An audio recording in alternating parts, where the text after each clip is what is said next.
எல்லாம் பரிதிமுன் பணி போல நன்னிய நின்முன் இங்கு நசித்திடல் வேண்டுமன்னார். பிறந்து சிறந்த பிற மொழிகளுக்கு நடுவே சிறந்தே பிறந்த எனது தாய்மொழியாம் தமிழ் மொழியை வணங்கி இங்கு அவையிலே வீற்றிருக்கும் என் உறவினர்களாகிய உங்கள் அனைவருக்கும் என்னுடைய காலை முதற்கும் வணக்கத்தை உரித்தாக்கிக் கொள்கிறேன். இந்த சமுதாயம் தானாக வளர்ந்து இனிமையான கனிகளை கொடுக்கிறதே என்றாலும் கூட ஒருவர் ஊக்கம் கொடுக்கும் பொழுதே இந்த சமுதாயம் வளர்ந்து கொடுக்கின்ற கனி அதிலும் சுவையாக இருக்கிறது. எனவே என் நண்பர்களே, ஒரு மனிதனுடைய வாழ்க்கையிலும் மற்றொரு மனிதனுடைய ஊக்கம் வந்து இடம் பெறும் பொழுதுதான் அவனுடைய வாழ்வாதாரம் உயர்கிறது என்று சொன்னால் அதில் மாற்று கருத்து ஏதேனும் உண்டா? கிடையாது. எனவே ஊக்கம் என்பது ஒவ்வொரு மனிதனுடைய உள்மனதின் உந்துதலாக இருக்கிறது. ஊக்கம் இல்லாத வாழ்வில் சாதனைகளும் இல்லை, சரித்திரங்களும் இல்லை. ஒரு மனிதனுடைய வெற்றிக்கு பின்பாக ஊக்கம் ஒரு பெரும் புள்ளியாக இருக்கிறது. அந்த ஊக்கம் என்பது ஒற்றுமை இல்லாமல் வந்துவிடுவார். ஒரு விளக்கு எரியணும் அப்படின்னா அதுல இருக்கிற திரியை தூண்டி விடுவதற்கு குச்சி அப்படின்ற ஒரு ஊக்கம் தேவை. ஒரு கல்லை தூக்கணும் அப்படின்னா அதை நெம்புகிறதுக்கு நெம்புகோல் அப்படின்ற ஒரு ஊக்கம் தேவை. ஒரு பொருளை தூக்கணும் அப்படின்னா அதை ஒரு கையில தூக்குறதை விட 2 கைகள் சேர்ந்து தூக்கும் பொழுது அதை சுலபமா தூக்கிடலாம். அதுக்கும் கூட ஊக்கம் அப்படின்ற ஒரு விஷயம் முக்கியமாக தேவைப்படுகிறது. எனவே நம்ம சுத்தி இருக்கிற எல்லா விஷயத்துக்கும் ஊக்கம் அப்படின்ற ஒரு விஷயம் முக்கியமா தேவைப்படுகிறது. நான் அநேக மனிதர்களை பார்த்துட்டேன், அவருடைய மனதுல ஊக்கம் அப்படின்ற ஒரு சக்தி கிடையவே கிடையாது. நான் ஜெயிச்ச போதும், பக்கத்துல இருக்கிறவங்க ஜெயிச்சாங்க ஜெயிக்காட்டி என்ன அப்படின்னு நினைக்கிற ஒரு கூட்டம் இந்த சமுதாயத்துல வாழ்ந்துட்டு இருக்குது அப்படின்னு நினைக்கும் போது ரொம்ப மனசுக்கு வேதனையா இருக்கு. நான் ஜெயிச்சா போதும், மற்றவன் ஜெயிச்சாங்க ஜெயிக்காட்டி என்ன அப்படின்னு நினைக்க கூடாது. நீ ஜெயிச்சில அது நீ பெற்ற உண்மையான வெற்றி இல்லை. உன் கூட ஒருத்தன் வந்தாங்க, அவனை நீ ஜெயிக்க வச்சியா? அவனை நீ ஜெயிக்க வச்சினா அதுதான் நீ பெற்ற உண்மையான வெற்றி, அதுதான் நீ பெற்ற முதல் வெற்றி. நான் ஒரு கதை கேள்விப்பட்டேன். என்ன கதை அப்படின்னா, ஒரு மனிதர், அந்த மனிதர் ஒரு நாய்க்குட்டி வளர்த்துட்டு இருக்கிறாரு, கூடவே ஒரு குதிரையை வளர்த்துட்டு இருக்கிறாரு. வளர்த்துட்டு இருக்கும் போது ஒரு நாள் அந்த நாய்க்குட்டி குதிரை அந்த மனுஷன் 3 பேரும் சாலை ஓரத்தில் நடந்து போயிட்டு இருக்கிறாங்க. நடந்து போயிட்டு இருக்கும் போது திடீர்னு ஒரு விபத்து. 3 பேரும் அந்த இடத்துலயே இறந்து விடுகிறாங்க. அவங்க சாலையை எப்படி நடந்து போயிட்டு இருக்கிறாங்களோ அதே மாதிரி பணத்துக்கு, அதாவது வானத்துக்கு அப்படியே நடந்து போயிட்டு இருக்கிறாங்க. அதே மாதிரி நடந்து போயிட்டு இருக்கும் போது ரொம்ப தாகம் இருக்கு. அவங்களுடைய வாழ்க்கையே வெறுக்கிற அளவுக்கு அப்படிப்பட்ட ஒரு தாகம் அவங்களுடைய வாழ்க்கையில ஏற்படுது. அப்போ ஒரு நுழைவாயிலுக்கு முன்னாடி போய் நிற்கிறாங்க. அந்த நுழைவாயில படிச்சு பார்க்கிறாரு, சொர்க்கம் அப்படின்னு எழுதியிருக்கு. வெளியே ஒரு காவல்காரர் உட்காந்துருக்கிறாரு, கூடவே ஒரு குளம் இருக்குது. சரி, இந்த குளத்துல நம்ம தண்ணி குடிச்சுக்கலாம் அப்படின்னு ரொம்ப சந்தோஷப்பட்டு இந்த தண்ணியை நான் குடிச்சுக்கலாமா அப்படின்னு அந்த மனிதர் கேட்கிறாரு அந்த காவல்காரர்கிட்ட. குடிச்சுக்கலாம் குடிங்க அப்படின்னு அந்த காவல்காரர் சொல்றாரு. என் நாய் குடிச்சுக்கலாமா? உங்க நாய் குடிக்கிறார். என் குதிரை குடிக்கலாம், நீ மட்டும்தான் குடிக்கணும், உனக்கு மட்டும்தான் அனுமதி அப்படின்னு அந்த காவல்காரர் சொல்றாரு. சொன்னதுக்கு அப்புறம் கொஞ்ச நேரம் யோசிச்சு, எனக்கு இந்த தண்ணி வேணாம், என் நாயும் என் குழந்தையும் என்னோட குதிரையும் குடிக்காத இடத்துல நானும் குடிக்க மாட்டேன் அப்படின்னு சொல்லிட்டு அதை தவிர்த்துட்டு நடக்க ஆரம்பிக்கிறேன். போயிட்டு இருக்கும்போது கொஞ்சம் தூரம் கழிச்சு போயிட்டு இருக்கும்போது அவருடைய தாகம் 2 மடங்காக மாறி போய் சேர்ந்ததுக்கு அப்புறம் இன்னொரு நுழைவாயில் அவருடைய கண்களுக்கு தென்படுது. அந்த நுழைவாயிலுக்கு வெளியே அதே மாதிரி ஒரு காவல்காரர் உட்கார்ந்து இருக்கிறாரு. பக்கத்துல அதே மாதிரி ஒரு குளம் இருக்குது. அந்த குளத்துல சுவையான தண்ணி இருக்குது. இந்த தண்ணியை நான் குடிச்சுக்கலாமா அப்படின்னு அந்த காவல்காரர் கிட்ட அந்த மனிதர் கேட்கிறாரு. குடிச்சுக்கோங்க, உங்களுக்குலாம் அதை குடிச்சுக்கோங்க அப்படின்னு அந்த காவல்காரர் சொல்றாரு. என் நாயை குடிச்சுக்கலாமா? உங்க நாயை குடிச்சுக்கலாம், குடிச்சுக்கோங்க. என் உங்க குதிரையும் குடிச்சுக்கலாம், 3 பேர் சந்தோஷமா குடிங்க அப்படின்னு அந்த காவல்காரர் சொல்றாரு. 3 பேர் சந்தோஷமா வயிறு நிறைய மனசு நிறைய குடிச்சதுக்கு அப்புறம் அந்த நுழைவாயில் எழுதியிருக்கிற அந்த தலைப்பை படிச்சு பார்க்கறாங்க. நிஜமான சொர்க்கம் அப்படின்னு எழுதிருச்சு. அவருக்கு ஒரு விஷயம் விளங்கல. நம்ம முன்னாடி பார்த்தது சொர்க்கம், இப்ப நம்ம பார்க்கறது நிஜமான சொர்க்கம். இது என்ன வித்தியாசம் எனக்கு விளங்கலைங்க இல்லையா, நீங்க கொஞ்சம் சொல்றீங்களா அப்படின்னு அந்த காவல்காரர் பார்த்து கேட்கிறாங்க. அதுக்கு அந்த காவல்காரர் சொல்றாரு, நீ முன்னாடி பார்த்தியே அது சொர்க்கம் விட அது நரகம். நீ மட்டும் அந்த தண்ணியை குடிச்சிருந்த அப்படின்னா அழகா உன்னை தூக்கி நரகத்துல போட்டிருப்பாங்க. நீ உன் நாயும் உன் குதிரையும் குடிக்கணும் அப்படிங்கிறதுக்காக குடிக்காம வந்த பார்த்தியா, அதனால உனக்கு சொர்க்கம் காத்துட்டு இருக்கு, நீ சொர்க்கத்துக்கு போ அப்படின்னு சொல்லி அனுப்பிச்சுடுறாங்க. எனவே நம்ம கூட வந்தவங்களை நாம என்னைக்கு காப்பாற்றுறோமோ, நாம எப்ப கூட நம்ம கூட வந்தவங்களுக்கு வெற்றி நாம தேடி தரமோ, அதுதான் நாம பெற்ற உண்மையான வெற்றி, அதுதான் நாம பெற்ற முதல் வெற்றி. திருவள்ளுவர் அழகா சொல்லுவாரு, வெள்ளத்தனைய மனநீட்டம் மாந்தர்த்தம் உள்ளத்தனையது உயர். இதுக்கு என்ன அர்த்தம் அப்படின்னா, ஒரு குளத்தில் இருக்கின்ற நீரின் அளவை பொறுத்துதான் அந்த தாமரை உயர்ந்திருக்கும். அதுபோல ஊக்கத்தின் அளவை பொறுத்துதான் இந்த சமுதாயம் உயர்ந்திருக்கும் அப்படின்ற ஒரு பொருள் அது. நீங்க சார்லி சாப்ளின், உங்க எல்லாத்துக்கும் சார்லி சாப்ளின் தெரிஞ்சிருக்கும். சார்லி சாப்ளின் வாழ்க்கையை நீங்க எடுத்து பார்த்தீங்க அப்படின்னா, இந்த மனித வாழ்க்கையிலேயே ஊக்கம் அப்படின்றதுக்கு ஒரு முக்கிய புள்ளி, ஒரு முக்கிய ஆதாரமா இருந்தது, அடையாளமா இருந்தது சார்லி சாப்ளின். அவர் சின்ன வயசுல இருந்து அவருக்கு சரியா பேச வராது, திக்கு வாய், சரியா நடக்க வராது. அப்போ ஒரு மன வேதனை, அவருடைய தாழ்வு மனப்பான்மை அவரை ஆட்கொண்டது. இப்ப நமக்கே சரியா பேச வரல, 4 பேருக்கு முன்னாடி சரியா பேச வரல, 4 பேருக்கு முன்னாடி சரியா நடக்க வரல அப்படின்னா, எப்படா 4 பேருக்கு முன்னாடி பேசுறது, எப்படா 4 பேருக்கு முன்னாடி நடக்கிறது அப்படின்ற ஒரு தாழ்வு மனப்பான்மை வரும். அதே மாதிரிதான் அவருக்கும் எப்படி 4 பேருக்கு முன்னாடி பேசுறது, எப்படி 4 பேருக்கு முன்னாடி நடக்கிறது அப்படின்ற ஒரு தாழ்வு மனப்பான்மை. சின்ன வயசுல தன்னுடைய அவரோட விளையாட்ட அந்த குழந்தைகளும் அவர் கேள்வி செய்தார். அதுலயே ரொம்ப மன உளைச்சலுக்கு ஆளானார். அப்போ அவருக்கு ஒரு கனவு, ஒரு ஆசை. அந்த ஆசை என்ன அப்படின்னா, சினிமாவில் நடிக்கணும் அப்படின்ற ஒரு ஆசை. அந்த ஆசை பிற்காலத்துல கனவா மாறு. அதுக்கப்புறம் ஒரு நாள் அவங்க அம்மா கிட்ட பேசிட்டு இருக்கும் போது, கனவு என்ன மட்டும் இப்படி படைச்சாரு, எனக்கு சரியா பேச வரல, எனக்கு சரியா நடக்க வரல, நான் என்ன பண்றது, எல்லாரும் என்ன கேள்வி செய்யறாங்க, எனக்கு சினிமாவில் நடிக்கணும்னு ஆசை இருக்குது, என்னுடைய கனவு எப்போ நினைவாகும் அப்படின்னு வருத்தத்தோட அவங்க அம்மா கிட்ட பேசிட்டு இருக்கிறாங்க. அப்ப அவங்க அம்மா சொன்ன ஒரு வார்த்தை அவருடைய வாழ்க்கையை பார்த்துச்சு. சரி, மகன் ரொம்ப வருத்தத்துல இருக்கிறான், அவனுக்கு ஊக்கம் கொடுக்குற மாதிரி பேசலாம் அப்படின்னு அவங்க அம்மா, தம்பி நீ முயற்சி செய்தியா, முயற்சி செய், திறமை இருக்கிறவன் தோத்துதான் சரித்திரம் இருக்கு, ஆனா உழைச்சவன் தோத்துதான் சரித்திரமே இல்லை, நீ முயற்சி செஞ்சு பாரு, நீ உழைச்சு பாரு, அப்பொழுது உனக்கான ஊதியம் உனக்கு வந்து சேரும் அப்படின்னு அன்னைக்கு அவங்க அம்மா சொன்ன அந்த ஊக்கம் தான் இன்று அனைவருடைய மனதிலும் அவர் நின்று நிலையாக ஆட்சி செய்வதற்கு ஒரு முக்கிய காரணமாக இருக்கிறது என்று சொன்னால் அது மாற்றுக்கருத்து எதுவும் இல்லை.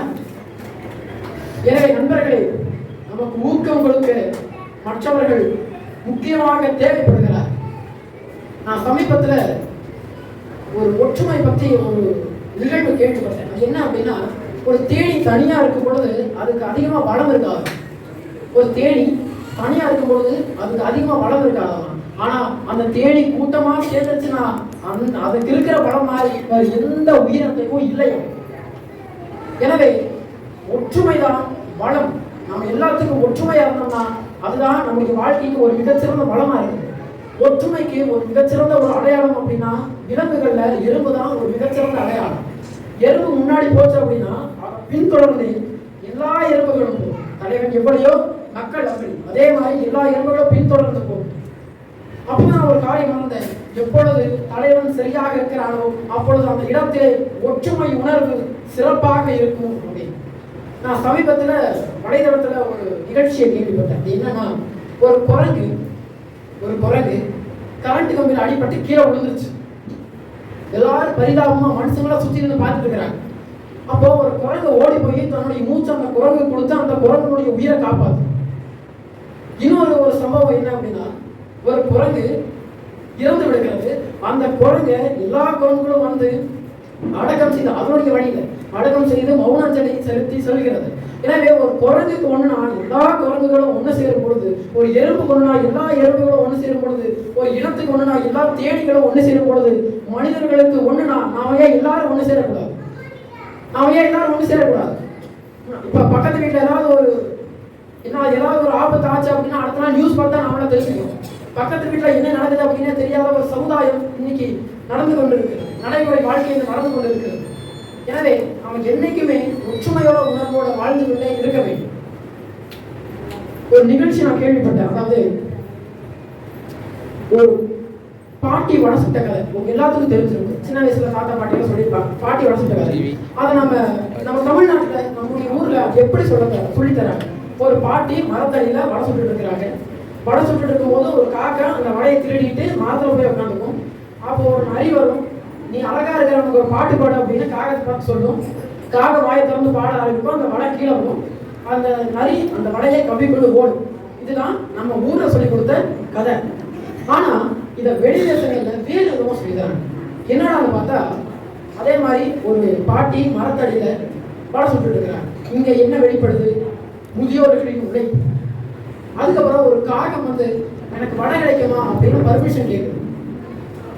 இப்போ வரை தயாராகவில்லை, கொஞ்ச நேரம் கழிச்சு வா அப்படின்னு அந்த பாட்டி சொல்லி அனுப்பிச்சு விட்டுறாங்க. கொஞ்ச நேரம் கழிச்சு அந்த காக்கா வரும் பொழுது காய்ந்த சுள்ளிகள் எடுத்துட்டு வருது. சுள்ளிகள் எடுத்துட்டு கொண்டு வந்து அந்த பாட்டி கிட்ட தருது. முதல்ல நான் கேட்கறது பிச்சை, இப்ப நான் கேட்கறது கூலி, எனக்கு வடை கொடு அப்படின்னு அந்த காகம் கேட்குது. கேட்டதுக்கு அப்புறம் அந்த பாட்டி வடையை கொடுத்துட்றாங்க. கொடுத்ததுக்கு அப்புறம் அந்த காக்கா அந்த வடையை தூக்கிட்டு போய் மரத்துல உட்காந்து சாப்பிட ஆரம்பிக்குது. இதுல என்ன அப்படின்னா உழைப்பாளர்களின் உரிமை வெளிப்படுது. அது சாப்பிட்டு இருக்கும்போது அந்த நரி வருது. நரி என்ன அப்படின்னா முதலாளித்துவம் வரும் பொழுது நீ அழகா இருக்கு, நமக்கு ஒரு பாட்டு பாடு அப்படின்னு அந்த காகத்தை பார்த்து கேட்குது அந்த நரி. அப்போ அந்த காக்கா வாயத்தை வந்து பாட ஆரம்பிக்குது. இங்க என்ன வெளிப்படுது அப்படின்னா உழைப்பாளர்களுடைய பலவீனம், உழைப்பாளர்களுடைய பலவீனம் இங்க வெளிப்படுது. காகம் வாயை திறந்து பாட ஆரம்பிக்குது, வட கீழே வருது. அது அந்த நரி கவுது. உடனே அந்த காக்கா கா என்ற தன்னுடைய சுற்றியில எல்லா காகத்தையும் அழைத்து அந்த எல்லா காகங்களுக்கும் அந்த நரி இரையானது. இதுல வெளிப்படுவது உழைப்பாளர்களின் ஒற்றுமை. உழைப்பாளர்களின் ஒற்றுமை இருந்தா போதும், நம்ம வாழ்க்கையில எதையும் ஜெயிச்சிடலாம், எதையும் ஜெயிச்சிடலாம். இப்போ நம்முடைய நடைமுறை வாழ்க்கையில நம்ம முன்னாடி எல்லாம் பல காலத்துல நம்ம வீடு கட்டும் பொழுது முதல்ல படி வச்சோம். என்ன அப்படின்னா வாழ்க்கையை படி, அதுக்கப்புறம் நடைபாதை வைத்தோம், படிச்சபடி நட. அதுக்கப்புறம் ஒரு கூடாரம் வச்சோம்.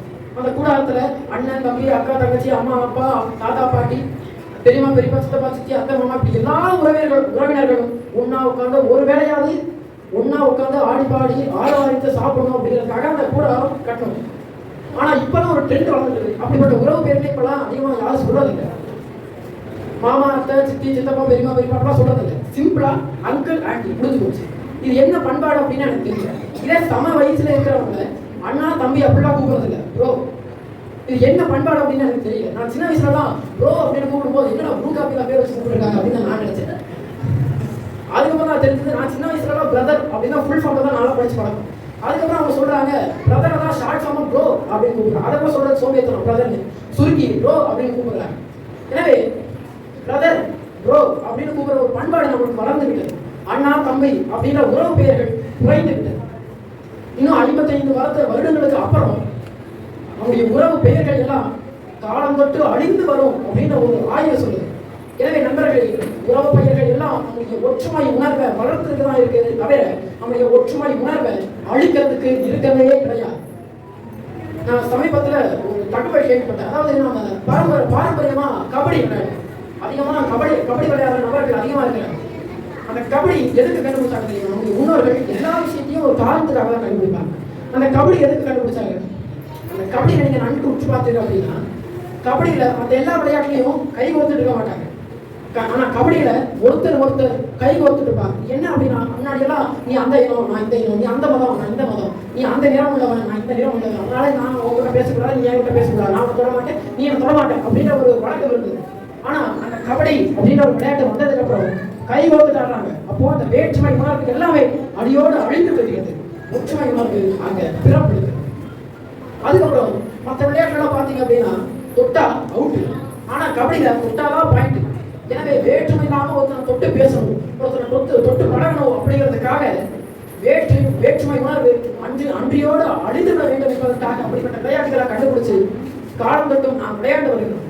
எனவே வேற்றுமை உணர்வு நம்முடைய மனதிற்கு என்னைக்கு போகுதோ அப்போ ஒற்றுமை உணர்வு நம்முடைய மனதில் குளிர்விட ஆரம்பித்து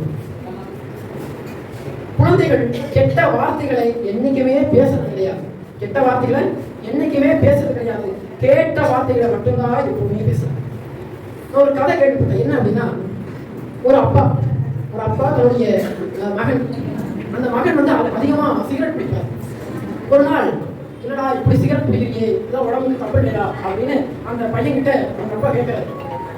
அதுக்கு அவர் எந்த ரியாக்ஷனும் கொடுக்கல. ரொம்ப நாளா கேட்டே இருக்கிறாரு, உனக்கு இந்த சிகரெட் எங்க கிடைக்குது அப்படின்னு ஒரு நாள் கேட்கிறாரு. அதுக்கு போய் என் வாயில சொல்லுவேன், எல்லாம் உங்களோட சட்ட பேக்கெட்ல தான் எடுக்கிறேன், அது எப்படி என் வாயில சொல்லுவேன் அப்படின்றாரு. எனவே நாம இந்த பெரியோர்கள் எப்படி இருக்கிறார்களோ அதை பார்த்துதான் வருகின்ற இளமை தலைமுறை வளரும். எனவே நீங்க எல்லாரும் ஒழுக்கமா இருந்தீங்க அப்படின்னா எங்களை மாதிரி இளைஞர்கள் ஒழுக்கமா வளருவாங்க. நீங்க ஒற்றுமையா இருந்தீங்க அப்படின்னா எங்களை மாதிரி இளைஞர்கள் ஒற்றுமையா வாழ்வாங்க. எனவே மூணு பவர் நமக்கு ரொம்ப முக்கியம். Man power, muscle power, money power. ஒன்று மேன் பவர். ஒற்றுமையா இருக்கணும். ஏதாவது ஆச்சுன்னா பக்கத்துல இருந்து ஓடி வர்றதுக்கு ஒரு ஆள் தேவை. பக்கத்து வீட்டுக்காரன் பகைச்சிடக் கூடாது. சில பேர் பக்கத்து வீடு, நீ அந்த வீடு நான் இந்த வீடு அப்படின்ற ஒரு எதிரித்துவம் இருக்கு. ஆனா உறவினர்கள் கூட சகஜமா பழகுவாங்க. ஆனா நமக்கு ஏதாவது ஒண்ணு அப்படின்னா எங்கேயோ இருக்கிற உறவினர்கள் தேடி வரமாட்டாங்க. பக்கத்து வீட்டுல இருக்கிற அந்த உறவினர்கள் தான் நம்மளை தேடி வருவாங்க. எனவே நம்ம உறவினர்கள் அப்படின்னா நம்ம பக்கத்து வீட்டுல இருக்கிறவங்க மட்டும்தான். அவங்கதான் உண்மையான உறவினர்கள். இந்த மாதிரி ஃபர்ஸ்ட் மேன் பவர், ஆட்களை சம்பாதிக்க வேண்டும். அடுத்தது மசில் பவர், அதிகாரத்தை சம்பாதிக்க வேண்டும். அதுக்கப்புறம் மணி பவர், பணத்தை சம்பாதிக்க வேண்டும். இந்த மூணையும் சம்பாதித்த ஒரு மனிதன் இந்த உலகத்தில் இருக்கிறான் என்று சொன்னால் அவன்தான் சிறந்த மனிதன். அவனால் மட்டும்தான் இந்த உலகத்தில் சிறந்த ஒரு வெற்றியை அடைய முடியும். எனவே நண்பர்களே, நாம் எப்பொழுதும் ஒற்றுமையாக வாழ்ந்து இந்த சமுதாயத்தை மென்மேலும் உயர்த்துவோம் என்று கூறி அந்த வாய்ப்புக்கு நன்றி பாராட்டி விடைபெறுகிறேன். நன்றி.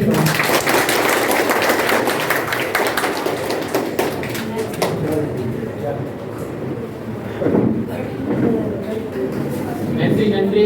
நம்ம அழைப்பில் ஏற்று மிக நேரம் பேசுவது எதிர்பார்த்த குறிக்க கொடுத்தாங்க.